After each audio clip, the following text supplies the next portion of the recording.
It's a sensation. We have the first point for Tajikistan. Sure, I want to have more 3 points, but on the end we are very happy to get the first point. We are still in the road to go in the second round, and this is one important.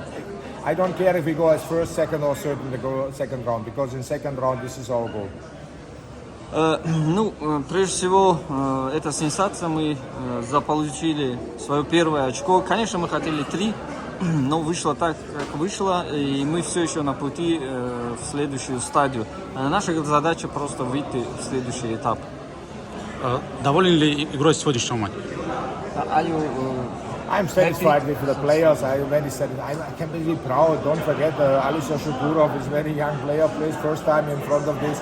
But I think all the players played fantastic. Exxon, Alisher Jalilov,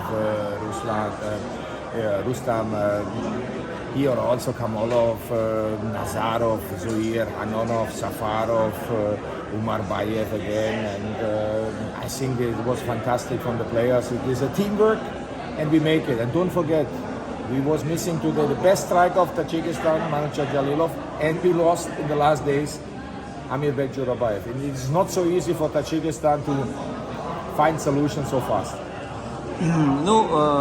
Прежде всего я хочу сказать, что это командная работа.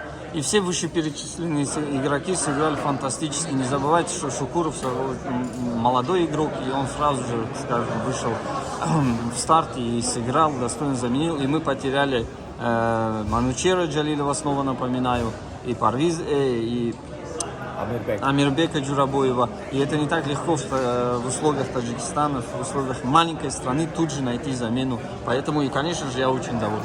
And one thing we must accept: we have our chances, we don't make the goals. On the end, when you not win, you don't lose. И еще одну вещь мы должны взять во внимание. У нас были шансы, мы не забили, но в конце концов мы не пропустили, поэтому мы не проиграли. Rahmat Tajikistan.